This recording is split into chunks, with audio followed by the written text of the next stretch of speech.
সালার থানার টিয়া শান্তি সুধা দাস বিদ্যা মন্দিরে 15 জন পড়ুয়াদের ট্যাবের টাকা গেল কোথায় তা নিয়ে প্রশ্ন উঠেছে। রাজ্য সরকারের তরুণের স্বপ্ন প্রকল্পকে রীতিমতো দুঃস্বপ্নে পরিণত করেছে মুর্শিদাবাদ জেলার শিক্ষা দপ্তর। সালারের টেয়া এসএসডি বিদ্যা মন্দিরে 15 জন পড়ুয়ার ট্যাব কেনার টাকা চলে গিয়েছে অন্য অ্যাকাউন্টে। জেলার এমন বহু পড়ুয়া ট্যাবের টাকা না পেয়ে রীতিমতো শিক্ষা দপ্তরকে দুষছে। পড়ুয়ারা টাকা না পাওয়ায় ক্ষুব্ধ হয়ে থানায় অভিযোগ জানিয়েছে সালার স্কুল কর্তৃপক্ষ। জেলার 4841 জন পড়ুয়ার অ্যাকাউন্টে দুবার টাকা পাঠিয়েছে শিক্ষা দপ্তর। সেই টাকা ফেরত চেয়ে ব্যাংকের কাছে চিঠি দিয়েছেন বিদ্যালয় পরিদর্শক অমর কুমার শীল। জানা গিয়েছে একাদশ এবং দ্বাদশ শ্রেণীর ওই ছাত্রছাত্রীদের দুইবার করে ট্যাবের টাকা পাঠানো হয়েছে, যার ফলে 4,84,00,000 টাকা বাড়তি দেওয়া হয়েছে বলে অভিযোগ। এই টাকা আদেও কতটা উদ্ধার করতে পারবে শিক্ষা দপ্তর তা নিয়ে উদ্বেগ বাড়ছে। Bureau report, news NTR. ওই পুজোর পর বললো সবারই ঢুকে যাবে, তো আমাদের ঢুকছিলই না। তারপর দেখলাম যে তারপর স্যার দেখে বললো, তারপর জানতে পারছি যে আমাদের ঢুকছে না, তখনই জানতে পারলাম। কতজন তোমাদের ছাত্রছাত্রীরা ওই পায়নি? 15 জন। তার মধ্যে তুমি আছো, তাই তো? হ্যাঁ, স্যাররা কি জানালেন, কি ব্যবস্থা নেবেন বললেন? বললো দেখছি। আবার আমাদেরকে ব্যাংকের জেরক্স, আধার কার্ডের জেরক্স জমা লাগলো। বললো যে হ্যাঁ ঢুকে যাবে, তাই তো বললো। আচ্ছা, প্রশাসনের তরফ থেকে কিছু আশ্বাস পেয়েছে এখনো পর্যন্ত? না, কি মনে করছো, কোথায় গিয়েছে টাকাটা, বলেছে কিছু? না কিছু বলেনি। শোনা যাচ্ছে বিহারে গিয়েছে, আমাদের পার্শ্ববর্তী রাষ্ট্র। তো এক রাজ্যের টাকা আর এক রাজ্যে চলে গেল, এটা নিয়ে কিছু বলবে? না। ঠিক আছে। আচ্ছা, কোন স্কুলে পড়াশোনা করো? আমি টিয়া শান্তি সুধা দাস বিদ্যা মন্দির। কোন ক্লাসে পড়ছো? 12। ঠিক আছে। টাকা ঢোকেনি আপনাদের? অক্টোবরের ফার্স্ট উইক থেকে টাকা দিতে শুরু করেছিল। তা আমার মেয়ের বন্ধু বান্ধবরা যারা আছে তারা বললো, আরে টাকা ঢুকছে, দেখ তো টাকা ঢুকেছে কিনা। কিন্তু বললাম ঠিক আছে, আমার তো কোনো মোবাইলে মেসেজ আসেনি, সব ক্ষেত্রে মেসেজ আসে, এক্ষেত্রেও মেসেজ নিশ্চয়ই আসবে টাকা ঢুকলে, কিন্তু আসেনি। তা যেমন ঠিক আছে, ব্যাংকের বইটা আপডেট করে দেখি ঢুকেছে না।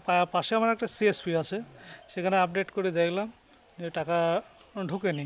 ভাবলাম হয়তো টাকা দেরি হবে, হয়তো 2-3 দিনের মধ্যে ঢুকবে আবার, হয়তো একবারে সব ঢুকছে না। তারপর 4-5 দিন পরে আবার আপডেট করে দেখছি না, ঢুকেনি। তখন আমাদের হেডমাস্টার মশাই যিনি আছেন, ওনাকে একবার ফোন করলাম, বলছি ঠিক আছে আমি দেখছি। উনি তো তখন ওই পুজোর মধ্যে ছিলেন, একটু ব্যস্ত ছিলেন বলে আমি আর অতটাই করলাম না। তারপর পুজোর পরে ওনাকে ডেকে পাঠিয়েছিল, ওই যে ঢুকেনি, কি আপডেট করেছে সব দেখছিল, কাগজগুলো দেখলো। কতজন হয়েছে এরকম? আমাদের ওই স্কুলটায় 15 জন আছে। আচ্ছা, আপনার মেয়ে পড়ে নাকি? আমার মেয়ে পড়ে, ও টিয়া শান্তি সুধা দাস বিদ্যা মন্দির, ক্লাস 12-এ পড়ে। বলতে আমাদের 15 জন স্টুডেন্ট ট্যাবের টাকা ওরা অ্যাকাউন্টে ঢোকেনি, সেটাই।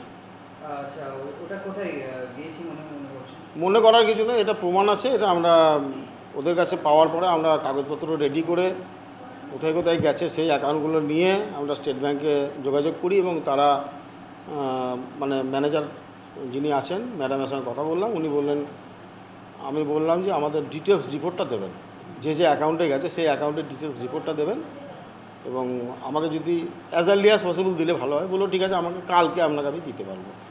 ব্যাংকে অনেক কাজের মধ্যে ছিলেন।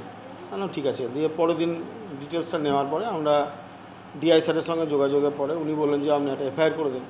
আমরা এফআইআর করলাম শনিবারে। আমরা রিপোর্টটা 8 তারিখে পেয়েছি, আর 9 তারিখে থানায় একটা এফআইআর করি। গতকালকে আরেকজন স্টুডেন্ট এসে বললো যে স্যার আমার টাকা ঢোকেনি। অর্থাৎ টোটাল 15 জন হলো।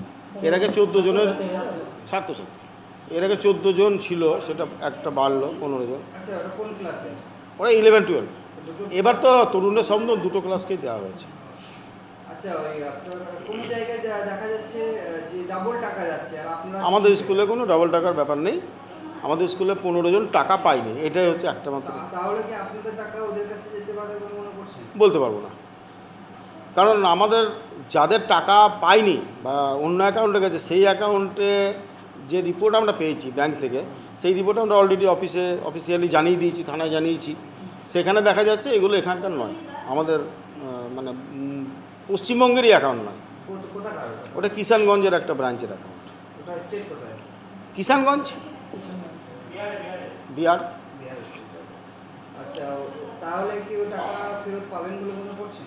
আমরা আশাবাদী যে সরকারি তরফ থেকে চেষ্টা চলছে, মাননীয় মুখ্যমন্ত্রী উনি বলেছেন যে বিষয়টা তদন্ত করে বের করে এবং যাতে স্টুডেন্টরা টাকা পায়, এবং আমিও চাইছি আমার স্টুডেন্টরা যেন ডিপ্রাইভ না হয়।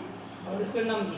টেয়া শান্তিসুধা দাস বিদ্যা মন্দির। আচ্ছা, এরকম ভুল হওয়ার কারণটা কি মনে করছেন? বলতে পারবো না, ভুল হওয়ার কারণ কিছু বলতে পারবো না, কারণ আমরা আমাদের তরফ থেকে যে কাজটা করার আমরা সেই কাজটা করি এবং এই কাজটা তো আমরা বরাবর করে আসছি। স্টুডেন্ট ওরিয়েন্টেড যে সমস্ত কাজ আমরা করি, গভর্নমেন্টের যে গাইডলাইন থাকে সেই গাইডলাইনেই করি। কাজে এখানে ভুল ভ্রান্তি আমাদের যদি হয়ে থাকতো তাহলে তো হতো, কিন্তু আমাদের তো ভুল ভ্রান্তি কিছু নেই, সেটা তো সরকারি আধিকারিক দেখে বলেও গেলেন যে আপনাদের কোনো ভুল ভ্রান্তি নেই। ভুলটা কোথায় হয়েছে বা না হয়েছে সেটা আমি কিন্তু বলতে পারবো না। আচ্ছা, আপনার নাম?